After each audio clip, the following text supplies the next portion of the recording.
I think we have a political worship that is unfolding right now in the country that's sort of substantial. Um, a kind of almost idolatry of politics. Is the Catholic Church in America more divided than it's ever been, or are we just being told that it is? I'm Jonathan Lewis, and that's the question I discuss with Tim O'Malley. Tim is a professor and the Associate Director for Research at the McGrath Institute for Church Life at the University of Notre Dame. Tim O'Malley, welcome to the Communion Project podcast. I think we've known each other 15 years or so. I was trying to do the math, but then there were too many years to start counting, which was actually a great joy. So Yeah. We know each other as long as like a high school sophomore or so. Sure, that's about right. For those who don't know you as well, Tim, could you kind of briefly tell us kind of a bit about where you grew up and maybe an experience of your faith in childhood that formed kind of who you are today? Sure. Yeah. I mean, I'm kind of weird. I was born in South Florida. I lived 10 years in South Florida, entered became religious through my grandparents. My parents were not practicing. And so my grandparents dragged me along to First Communion, in second grade at St. David's in Florida, which was, I fell in love with the church really as a second grader. It helped that I got to wear a Miami Vice-esque First Communion suit. I mean, you're growing up near Miami. It's all white. You got to look like a boss. But I think it sort of was an entrance into religious life and my own sort of religious existence. So we moved when I was 10 to East Tennessee, near Knoxville. And in fact, it was a big move religiously. Suddenly I was the only Catholic amongst, almost everyone was a version of Baptist or Methodist. So, it was under 2% Catholic, the Diocese of Knoxville, when I moved there. And I think there, right, sort of dialogue and religious dialogue became part of my life. I ended up regularly talking to friends and classmates about sort of religion. And if my history moves on from there, right, I think I became interested in theology then when I was, having to read theological texts to answer the questions of my friends. And so, yeah, I kind of was immersed in a highly religious culture, although not Catholic, and then went to Notre Dame and to Boston College for my PhD eventually. And now here I am standing before you, talking about Sitting communion. before me, I think, but yeah. Well, yeah, I am sitting. Although at any moment it's a Do standing you have a desk, standing desk? so I could change at any moment. That's the real gift of this. Well, we'll talk about liturgical posture maybe. We could also have workplace posture. Exactly. Precisely. As you look back, do you have a particularly meaningful experience of Mass that's been very formative? We talk about the Communion Project. That the title of the project is intended to have sort of a multiple meanings, right? In terms of the ecclesial communion we hold with one another as brothers and sisters, but also that's rooted in this Eucharistic communion and presence as well. So it's always interesting to think about, were there particular liturgical experiences that were formative or meaningful as you look back on your life?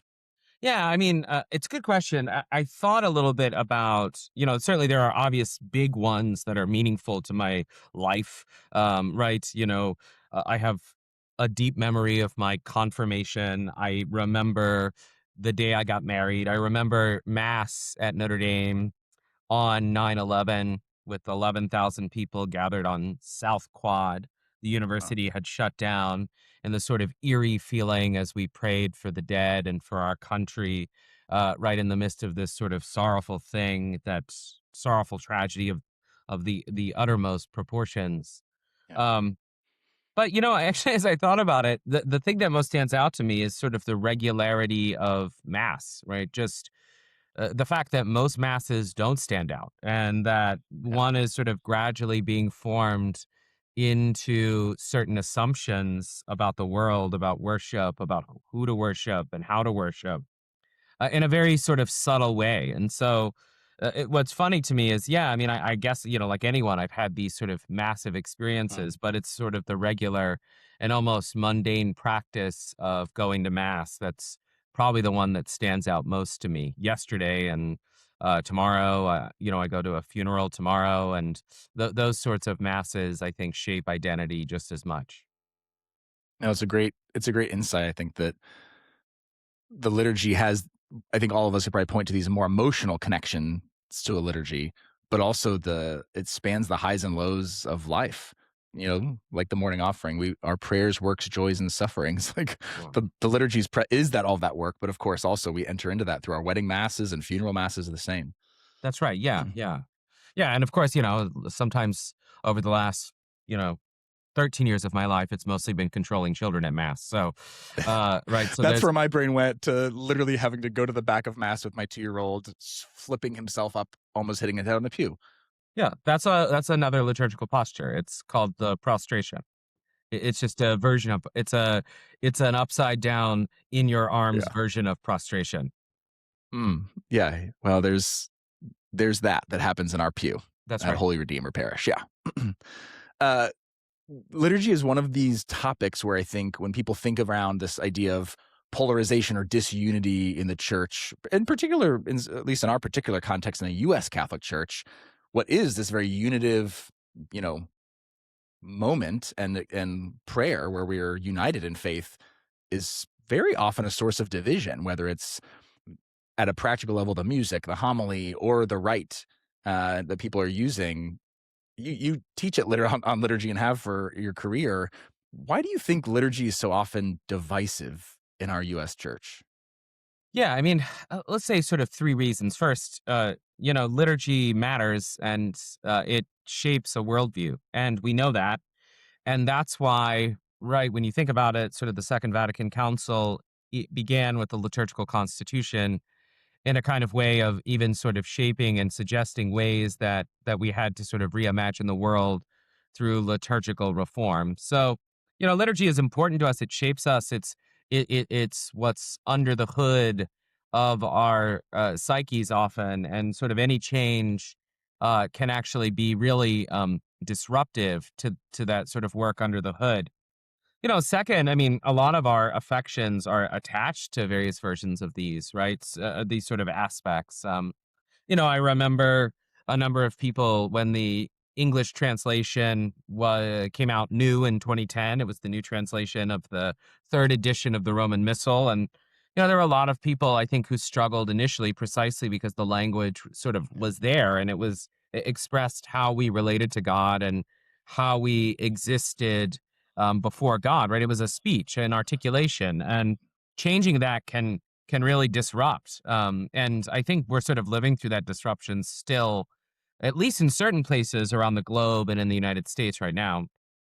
Third, I actually, this is a thesis I have, Jonathan. I'd be open to know what you think. Is I actually don't think we're that polarized around the liturgy. I think a lot of loud voices are very or polarized, I should say, around the liturgy. When I go to parishes around the country, I don't often see people at war with each other. Right, in a typical year, I'll worship in 15 to 20 different dioceses throughout the United States and globe. And I mostly see ordinary folks going to mass to do that sort of offering of your life back to God. And, it doesn't matter if it's a 5 p.m. vigil mass at, a cathedral in Tulsa, Oklahoma, uh, you know, mass in Orange, California, right, or right at the cathedral that I've been to around LA Rec. I mostly see people worshiping God. And so I think what's one of the dangers of those of us who are professionally religious is we often pay much more attention to the commentary than the religious practice itself. Not, of course, denying that there are sort of real conflicts. I mean, you can see it in certain places around the country, but I think ordinary folks tend to actually just want to worship God.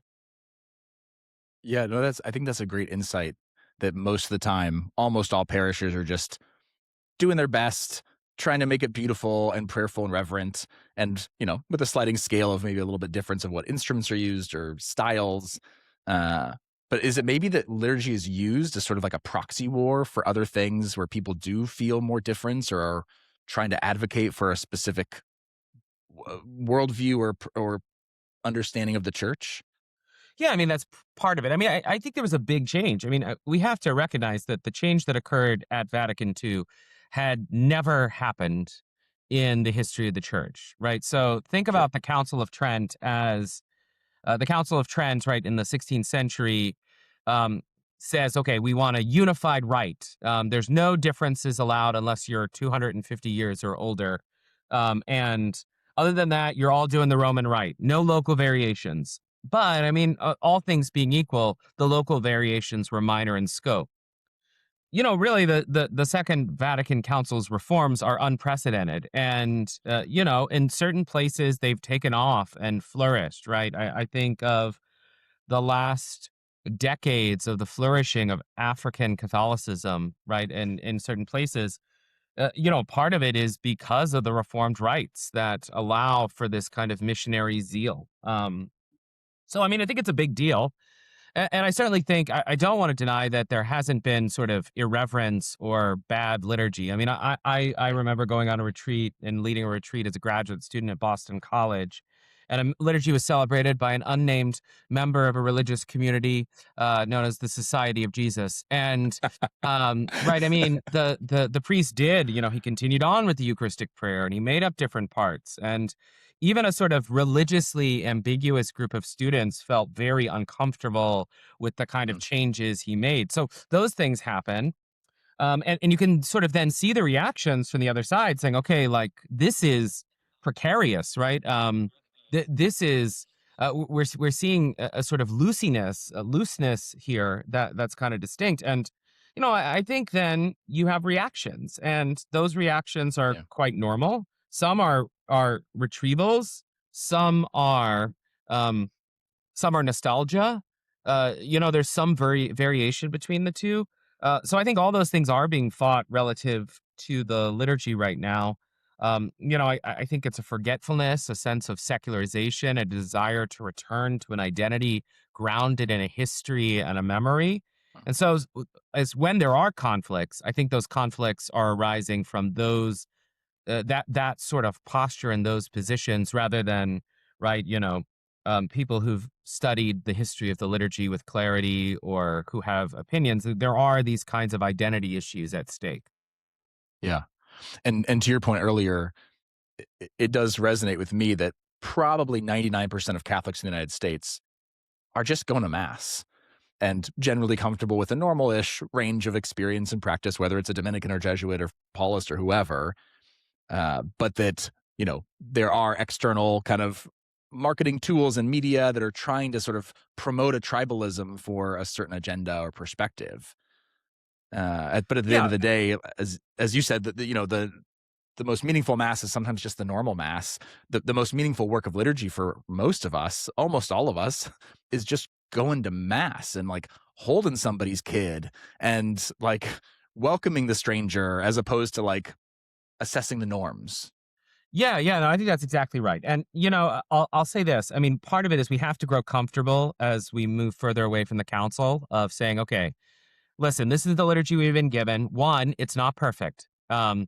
Decisions were made that I might even disagree with. I will. I always like to tell people these things because, right, I'm not I go to a regular, uh, Reformed liturgy parish. I go to my parish, my local parish that I'm geographically assigned to. But for example, I think infant baptism is a disastrous reform. What was done, right? I think it's I'm glad we're getting into the spicy part of this podcast, Tim. right. Yeah, Jump I in. mean it's Hot takes. highly didactic.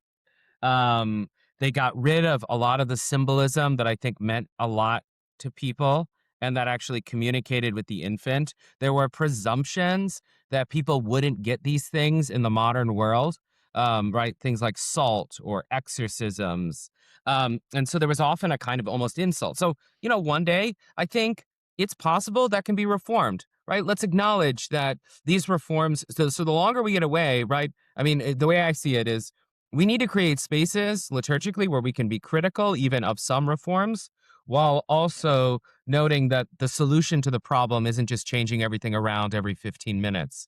I think that's called being reasonable, being intelligent, being a faithful Catholic, and still participating even when you're like, okay, well, I think infant baptism is not the best, but it works, and it's still the church's prayer, and I can pray it. And so I give myself over to that right rather than fighting against it. that's a disposition we all need to develop. Yeah, no, I think that's really helpful. That there are virtues of holding tension and docility that are perceived as un-American, perhaps, that are worthy of revival within our Catholic tradition. Yeah, yeah. I mean, I love Romano Guardini, and he notes certain docility is always entering into the liturgy, right? You're taking up words that aren't your own, gestures that aren't your own, and you're letting them shape you. And so I think there's a sort of a benefit of that. It's sort of why I mostly my own personal attitude is always, when in Rome, do as the Romans, and wherever I am, I'll sort of bestow myself to that which the community is doing because it's allowed within the Church Catholic. I have this favorite letter from Augustine, so to Januarius, and Januarius wrote was like, "Listen, these people are receiving the Eucharist on Good Friday, and they shouldn't because they should be fasting. Isn't that right, Augustine?" And Augustine's like, it's really not that big a deal. The Church can allow such diversity, right, if it's not against faith and morals. So settle down, Januarius. Sincerely, Augustine. Right? I mean, that's kind of my attitude. I love that. This should be a recurring series of you just doing the saints in bits. Uh, Augustine's having a moment, Tim, appropriately so, in no small part to the Vicar of Christ, who himself was an Augustinian priest. And what stands out to you about Augustine in this moment? I know you've done a lot of work with him, especially his understanding of liturgy and what that teaches us. But the 300s were no uh, kumbaya era of the church. What does Augustine teach us about unity in the midst of division? Yeah, I mean, there was infinite division. There was division within Catholics, right? Or within the Church Catholic between those who, the Donatists, who wanted a sort of pure church of no one, right? Everyone had to be rebaptized to uh, succumb to any of the temptations to idolatry during persecutions. Um, and so, in North Africa at the time was mostly Donatist. Augustine's fighting in the minority position that the Church Catholic, right, has the sacramental life that works because of the mystery of Christ rather than our own sort of goodwill. Of course, Augustine's also sort of on another side dealing with Rome and the eventual fall of Rome and the blame of the church, right, for ripping the Roman Empire apart. And he writes his devastating critique of pagan religion in his On City of God, right, where he sort of castigates and satirizes the Roman gods. For someone like Augustine, you can return to him all the time because he helps you diagnose your own era and see what's at stake, right? I mean, I guess in our own era, what do we have? Well, we have a church that's looking for the pure, and I see it all the time, right? I see it when folks on whatever it's called, Twitter or X or whatever tech mogul buys it next and names it after his niece or nephew. um I see it when JD Vance is called not Catholic because he's said something that you disagree with, but I see it on the other side by saying, so and so, Father Jim Martin, for example, isn't Catholic because he's doing this kind of work with LGBTQ work, and he's therefore not Catholic. There is this sort of sense of purity. Who are the pure? And of course, whatever public figures, let it be done, right? JD Vance and Father Jim Martin are going to be okay. But when it does take over into our normal life, right, and we're sort of judging our own Catholicity around us to our neighbors, this is a kind of danger of a Donatist moment. On the other hand, we operate in this zone, our own pagan religion today. Everybody worships something. And, I think we have a political worship that is unfolding right now in the country that's sort of substantial. Um, a kind of almost idolatry of politics. You can place it where you want to put it. Maybe you want to put it, in the Obama presidency where the language of almost eschatological hope is used, right, to refer to this election. Or maybe you want to put it right now, right, with sort of frequent gatherings in DC, sort of even seeing MAGA as a kind of movement of of hope, of religion, right? That And gold statues of the current president. right, we got to make America great again. We got to return to the good old era.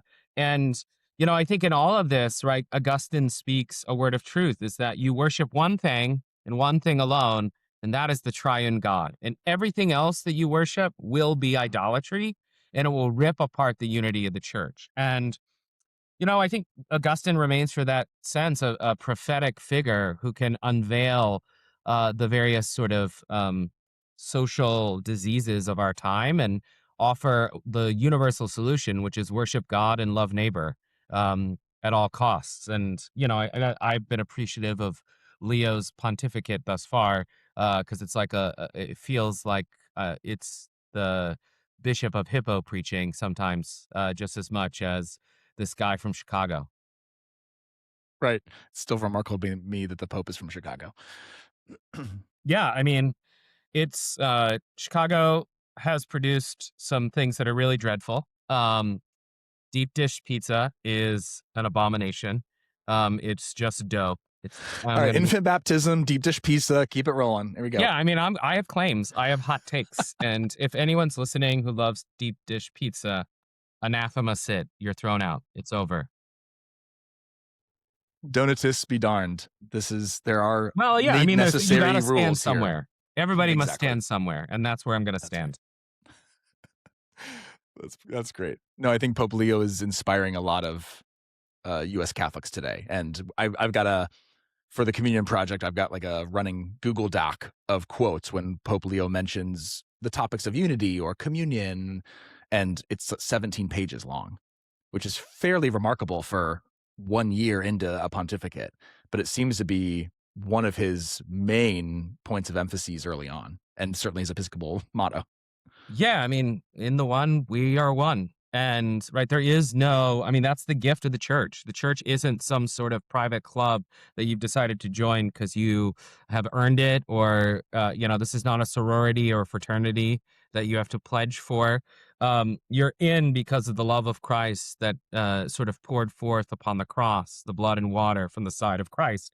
This is the Augustinian sort of gratuity par excellence. And if we forget that, then the church easily becomes an insider social club. And certainly around the world, right? The church needs to be in unity to present a vision of love rather than sort of constant bickering with one another over every single sort of thing. Right. Tim, what breaks your heart in the church today? We're going to talk about what fills your heart, what breaks your heart, but what breaks your heart in the church today? Yeah, it's a good question.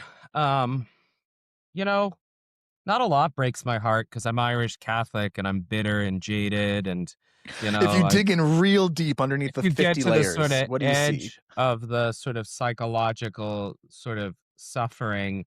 The I numbness, think yeah. what breaks my heart would be, this sort of question when it occurs of disunity. And it means that we never really recognize the gift that we received in the first place, that this gift came from outside us. It came from a love that none of us received or earned, rather. We all received it. And so, in that sense, it does break my heart. It breaks my heart when we do want to draw sort of really exclusive boundaries about who has access to this love. And I mean that in all sorts of ways, not, I think, Yeah. in the traditional ways. I mean, it breaks my heart when I go to parishes and they seem totally unaware about the need to minister to young men and women with intellectual disabilities, and they're sort of functionally excluded. Or it breaks my heart to see someone glare at a family with a crying child. It breaks my heart that we have brokenness of love. And I think there's a good part. We start every mass with I confess to Almighty God and to you, my brothers and sisters, that I have greatly sinned, not you. Not that you, I right? I have That'd be sinned. easier to pray. Yeah, yeah, right. I confess Yeah. that you've sinned. Tua culpa, tua culpa, tua maxima Right. culpa. It's your fault, Right. your fault, your most grievous fault. And so, That's great. I think there's something about that breaks my heart, that we don't recognize that we're incomplete. And um, you know, you also want to know what gives me joy, right? Or it just breaks my heart. What fills your heart? You know, I would say what gives me hope is the number of apostolic lay-led movements that have arisen in the church over the last 50 years. I have a sort of secret research interest in eras of reform in the church. And it always, traditionally, you have the sort of bubbling up of a new religious order, right? So in the middle of, here we are, 800th year of Francis's Transitus, and you have the sort of bubbling up of Francis, right, who comes from almost nowhere, and he doesn't. I mean, obviously, he's in a long tradition of like discussions about poverty, but he emerges, and from Francis emerges radical reforms in an increasingly urban, financially precarious situation for many people. A church that's very wealthy, especially in the monasteries. Suddenly, you have the eruption of a new religious life into the midst, and reform unfolds. Right, reform unfolds from the midst of this. I really think that this is a moment of renewal and reform, as the church often is, but that this is emerging not from a million religious communities that are emerging, although those exist too, but often these sort of lay-led movements, apostolic movements, lay ecclesial movements that are sort of popping up, and they're spaces of evangelization and dialogue that I think meet the need of a really institutionally an age that distrusts institutions in a particular kind of way. That now you have these sort of lay-led movements that are very different than you would have had with a religious community. Yeah, absolutely. With so much diversity of expression among different movements, some people say, "Oh, I go to Opus Dei Circle," or I'm a member of Focolare or Santa Gigi or whatever, or even parishes that are run by religious communities, even of, "Oh, I go to the Jesuit parish or the Franciscan parish." What does it mean to be in communion with one another as Catholics? Like, could you break that down in layman's terms of how people should think? Because it is this sort of heady or theological word of like, oh, communion. What does it mean to be in Yeah. communio with one another? But it seems like it's also very practical.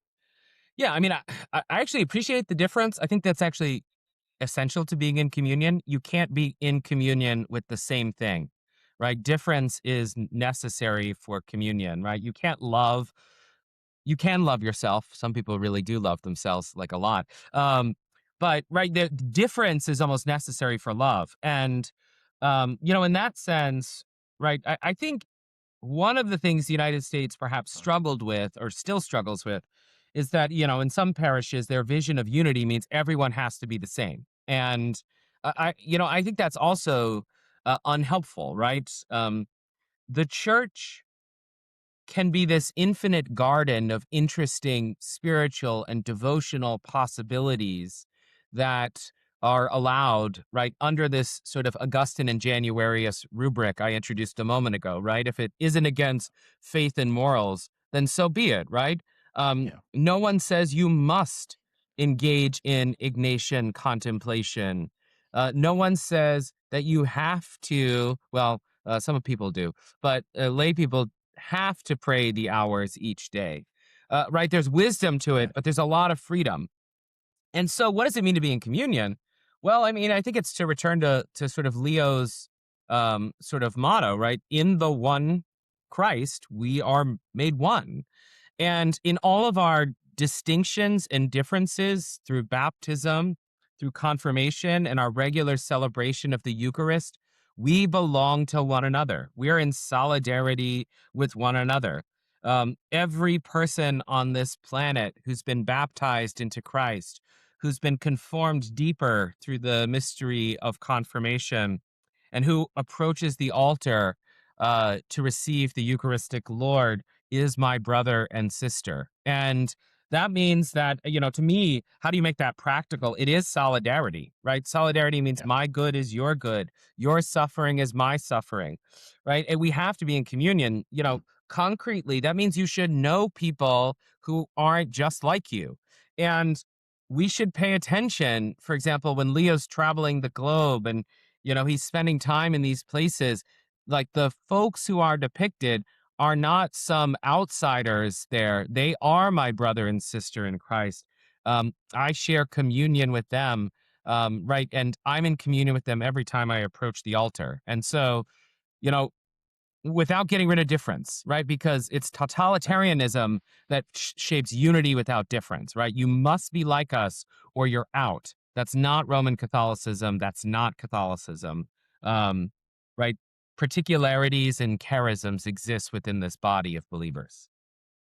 Amen. Absolutely.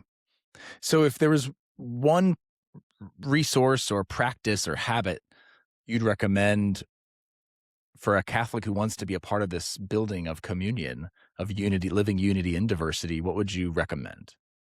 Yeah, I mean, well, get off social media. So get off these zones that are intended to raise ire and to cause you to think that there's conflict, and instead talk to your neighbor at your parish, right? Get to know that person in all their particularities, right? And if your neighbor, if you find yourself in a parish where everybody is just like you, look harder. Um, look around, go to your neighborhood, right? I always like to remind people parishes aren't buildings, they're geographic entities. And so look around and be like, all right, so there's a neighbor here who's different than me, who I'm called to love in communion. He or she is my neighbor, whom I'm actually called to evangelize. Maybe I need to get Yeah, to know him or her, right? So never pass up an opportunity to talk to someone who's radically different than you. absolutely. Final couple questions here. Tim, if you go to a parish potluck, what's your go-to dish you're bringing? I have to bring guacamole. Everybody loves it. My wife makes it. There we go. Tomatoes or no tomatoes? Tomatoes. Yeah, it's a very simple recipe. I'm not bestowing it to you because it makes Kara magic, and I don't want that magic taken I away. wouldn't take anything away from Kara, Yeah. so of course. What patron saint do you think we need at this moment to build communion? Well, I mean, I'll say I'm going to take two because I'm allowed to do what I want. I have a deep affection for Augustine, as you can already see, but I think sort of connected to this is Benedict, sort of Nursia, right? The sort of building of a culture of worship in a sort of a culture that's collapsed in some sense, right? Hmm. And yet there the monastery goes in and offers new possibilities. So, I'm very interested in, new monasticism arising even in our midst these days. Hmm. Beautiful. And what's one thing you'd want someone who's curious about being Catholic, maybe on the outside but looking in, to know about the church? Oh man, someone from the outside. Well, first of all, being Catholic means you get a lot of money. So if you're from the outside, I mean, millions. Everyone who got baptized this year got a $1.25 million gift. No, I mean, everything in journalism, I think, that approaches the church, right, wants to understand the church primarily as a kind of political entity, left, right, which side are you on, right? It's the way stories are written. And I'm not blaming them. I mean, this is, everyone has a job to do. This is not a bash on journalism session. But you know, I think the real love of the mystery of the church aren't like rules and regulations. It's a life of prayer, of the sacramental life, of really a bunch of broken people getting together, journeying toward the Lord in time and space, and hopefully one day, getting to the point where they can see the Lord face to face. But we're all bad at it, and I think that's the real secret of Catholicism is that sort of it really is my fault, my most grievous fault. Yeah, I love that. If the church is for perfect people you wouldn't be allowed in. And so if you feel like you're not perfect, like great, Or it would just be you'll fit a in church great. of me, right? Eventually, I'd kick you all out, right? I would be just me alone in a room, which now that I say it sounds highly attractive. So come Yeah, join. that's called a psych ward, Tim. Okay, that's good to know. I'll write that down. Yeah. But I mean, it's an option. It is an option. Well, Tim, thanks for taking the time to chat with us today. Yes, thanks so much. It's been a great opportunity to be in dialogue. Thank you for joining today's conversation. The Communion Project is an initiative of the Paulist Fathers. Be sure to visit our ever-growing resource library at communionproject.org to explore videos, articles, parish resources, and prayers for building unity and communion in our church. If you enjoyed today's conversation, please take a moment to subscribe, rate, and review us on your favorite podcast platform. Until next time, become what you receive.